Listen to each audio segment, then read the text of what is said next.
오늘 우리 주시는 하나님의 말씀은 시편 47편 1절에서 9절까지의 말씀입니다. 시편 47편 1절에서 9절까지 우리 한 목소리로 봉독하시겠습니다. 함께 봉독하십니다. 시작. 너희 만민들아 손바닥을 치고 즐거운 소리로 하나님께 외칠지어다. 지존하신 여호와는 두려우시고 온 땅에 큰 왕이 되심이로다.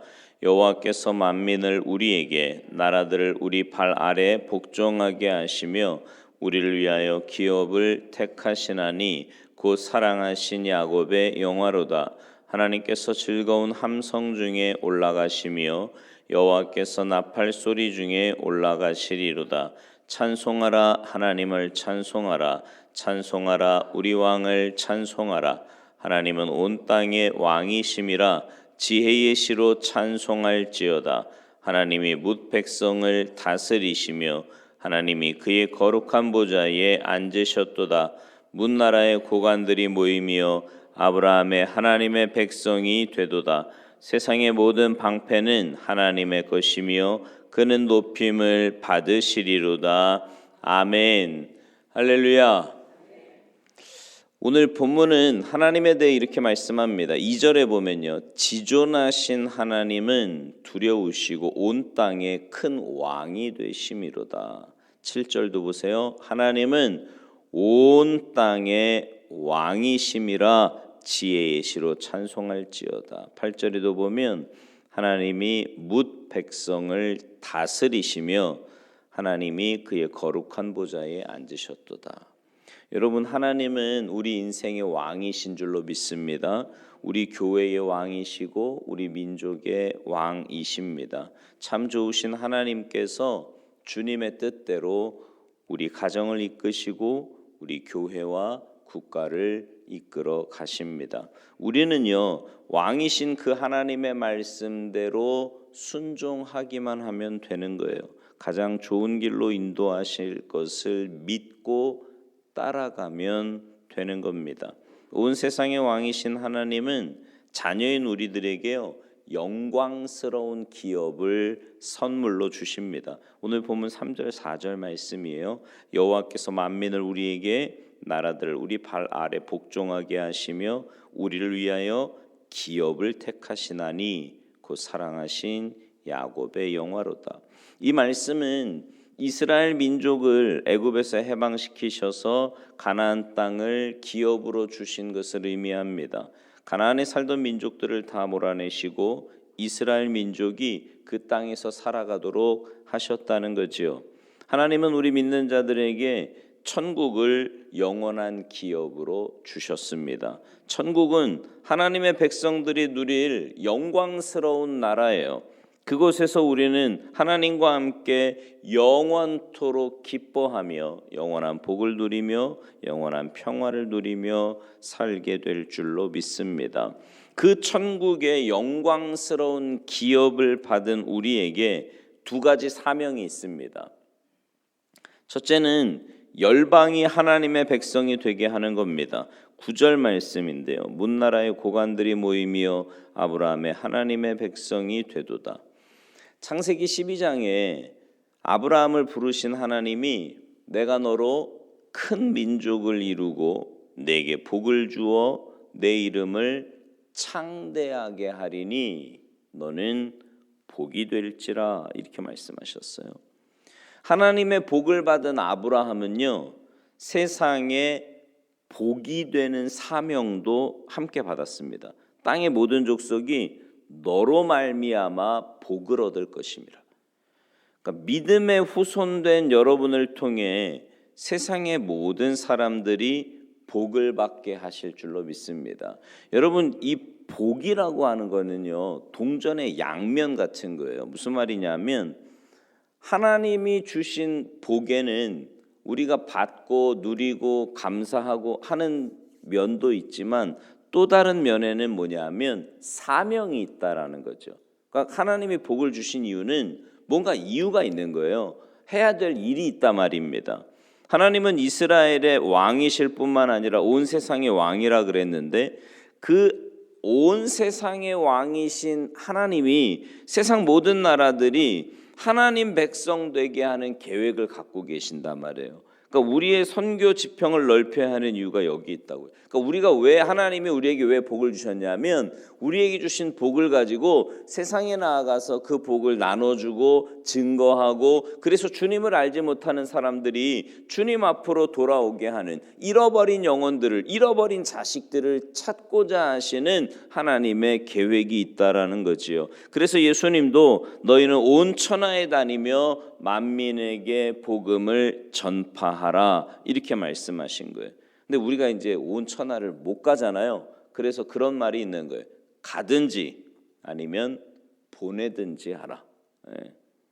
선교사로 파송받아서 나가든지 아니면 선교사를 보내는 사역을 하든지 하라는 거지요. 나 혼자 예수 믿는 것으로 절대 만족하시면 안 됩니다. 아유, 나 예수 잘 믿고 건강하고 하나님 복 받고 천국 가고 다 좋아요. 맞습니다. 그거 다 맞는데 그것으로 만족하는 것이 아니라 그 복을 받은 데에는 사명이 있다니까요.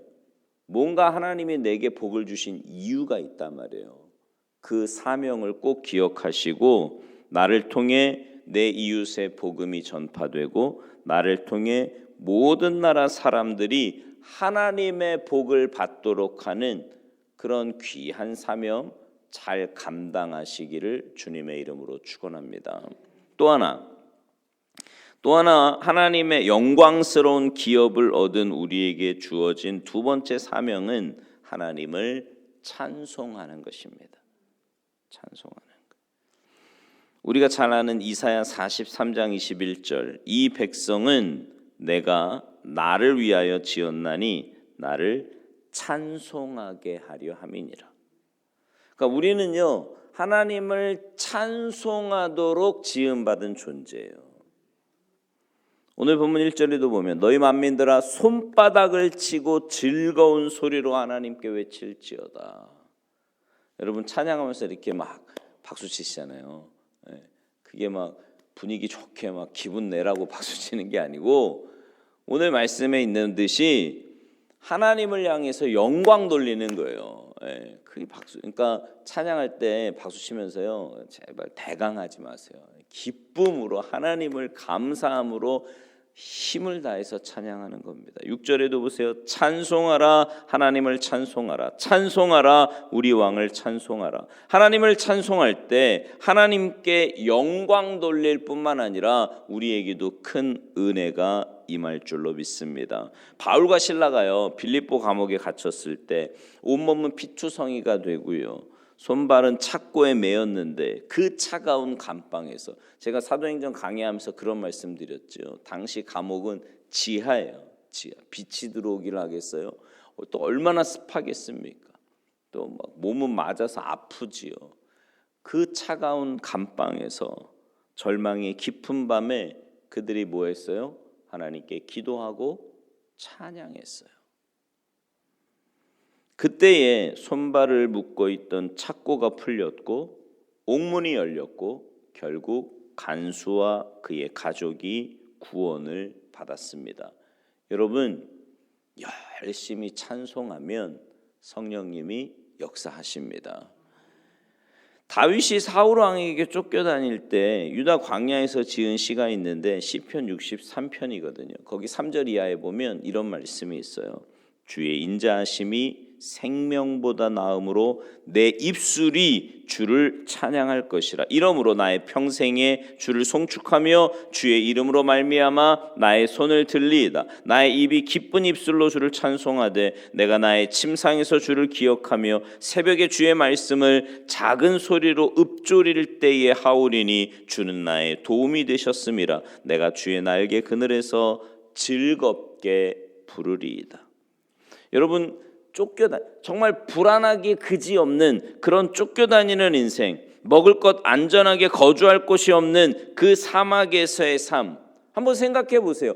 뭐 그리 기쁘고 뭐 그리 찬송하고 싶은 마음이 있었겠습니까?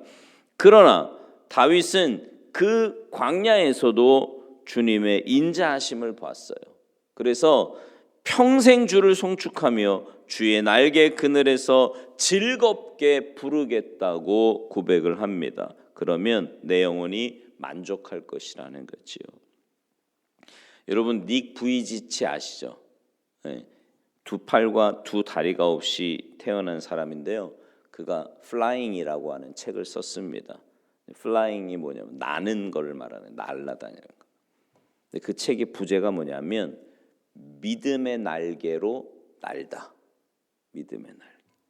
그러니까 사지가 없는 닉 부이지치. 그러니까 남들이 보기에 또 자신이 보기에도 뭘 할 수 있겠는가? 아무것도 없으니까 그냥 몸뚱아리에다 머리만 있으니까 뭐 할 수 있겠는가? 이런 생각이 들지 않겠습니까?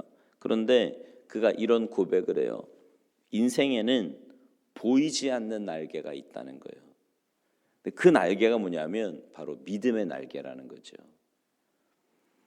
닉 부이지치는요, 우리가 세상에서 겪는 온갖 장애, 고난, 이거는 우리를 날지 못하게 하는 중력과 같다는 겁니다.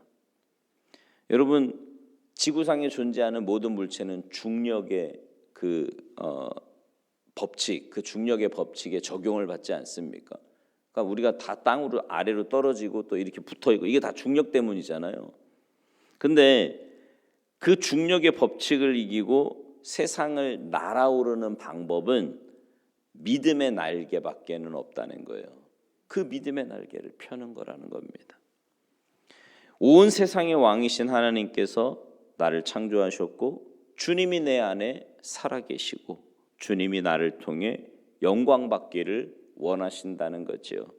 주님은 나를 향한 특별한 목적과 계획이 있다는 겁니다. 이 사실을 믿고 과감하게 믿음의 날개를 펴면 어떤 폭풍이 몰아쳐도 추락하지 않고 날 수 있다는 겁니다. 사랑하는 성도 여러분, 우리 믿음의 날개를 펴며 삽시다. 네. 온 세상의 왕이신 하나님만 의지하고 그분을 찬양하며 우리에게 베풀어 주신 그 은혜를 나만이 아니라 세상에 흘려보내서 하나님이 기뻐하시는 영원 구원의 역사에 동참하는 복된 인생들이 다 되시기를 바라요. 그러니까 꼭 기억하십시오. 하나님이 내게 은혜 주시고 복을 주시는 건 그냥 나만 잘 먹고 잘 살라는 게 아니에요. 복음을 증거하고 그러니까 이렇게 보면 여러분 가만 봐보세요. 똑같이 신앙생활 하는데 저 사람은 뭐 이렇게 특별한 거 없는 것 같은데 하나님이 이렇게 막 복을 주시는 게 보여. 네. 은혜 주시고 막 복을 주시고 왜 저런가? 가만 보면요. 그 마음속에는 사람에 대한 긍휼함이 있고 베풀려고 하고 그 영혼을 사랑하고 안타까운 마음으로 이런 마음이 있는 거예요. 그런 마음으로 우리가 살아갈 때 하나님이 분명히 은혜와 복을 주실 거고요. 뿐만 아니라 우리의 삶으로는요. 하나님 찬양하는 거예요. 내게 주신 은혜 생각해 보세요. 여러분 매일매일 이렇게 새벽마다 주님 앞에 나와 하나님을 예배하며 하루를 시작한다는 거 너무 감사하지 않습니까? 아마 몸이 조금만 편찮으시거나 뭔가 힘든 일이 있어서 새벽을 빠져보신 분들은 이렇게 주님 앞에 매일 나올 수 있다는 게 이게 얼마나 감사한 일인지 아마 잘 아실 거예요. 그러면 이렇게 나와서 하나님을 찬양하고 감사하면서 오늘 한 날 또 어떤 은혜를 내게 주실지 그 은혜를 기대하면서 하나님을 찬양하고 또 기도하는 시간에도 간절한 마음으로 주님을 찾고 구하면 하나님께서 여러분의 심령 가운데 기쁨과 평안함을 채워주시고 은혜 베풀어 주시고 오늘 한 날의 삶도 내 힘으로 살아가는 삶이 아니라 야 정말 하나님이 함께 하시는구나, 하나님이 은혜 주시는구나, 하나님이 도와주시는구나라는 것을 깨닫고 살아가게 될 줄로 믿습니다. 그런 놀라운 은혜와 복된 삶으로 사셔서 여러분의 삶을 통해 하나님 영광 받으시고 여러분의 삶을 통해 많은 영혼이 주님 앞으로 돌아오는 은혜의 역사가 나타나게 되기를 주님의 이름으로 축원합니다. 기도하시겠습니다. 하나님 감사합니다. 만왕의 왕이신 하나님께서 우리를 구원하여 주시고 하나님 자녀 삼으실 뿐만 아니라 우리를 통해 세상을 구원하고 세상의 복을 흘려보내기 위해 우리에게 은혜와 복을 날마다 허락하여 주시니 진심으로 감사를 드립니다. 하나님께 받은 그 놀라운 은혜와 사랑, 나만 받고 누리는 인생이 아니라 나를 통해 그 은혜와 사랑을 세상에 흘려보내서 영혼을 구원하고 열방을 회복하는 일에 귀하게 쓰임받는 복된 인생들 다 되도록 은혜 내리어 주시옵소서. 매일매일 주님을 찬양하게 하시고 전심을 다해 주님을 찬양하며, 특별히 이렇게 매일 새벽마다 나와 주님을 찬양하며 예배하며 깊은 기도 가운데 주님을 만나게 하셔서 하루하루의 삶이 내 힘으로 살아가는 인생이 아니라 하나님의 도우심과 역사하심 속에 주님과 동행하며 전적인 주님의 은혜로 살아가는 복된 하루, 복된 인생들 다 되도록 은혜 위에 은혜를 더하여 주시옵소서. 감사드리며 예수님의 이름으로 축복하며 기도하옵나이다. 아멘.